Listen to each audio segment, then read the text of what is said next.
Everyone, आज हम देखेंगे एक नया अनाउंसमेंट आया है। मीन्स काइंड ऑफ टीजर ही आप गिन सकते हो।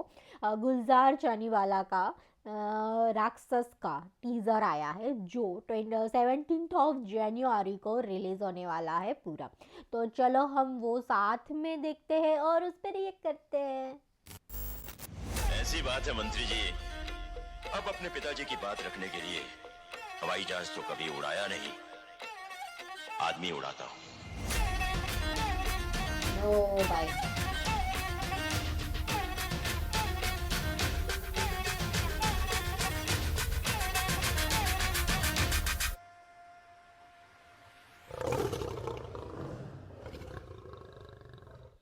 अभी तो ये अनाउंसमेंट वीडियो ही था, तो सॉन्ग का तो हमें वेट रहेगा। जैसा नाम है वैसी टाइप का लग रहा है, थोड़ा थोड़ा थीम बहुत ही बढ़िया लग रहा है। आपको कैसा लगा कमेंट में ज़रूर बताना। इसके साथ मिलते हैं नेक्स्ट वीडियो में, तब तक के लिए tata bye bye, take care और जय श्री कृष्णा।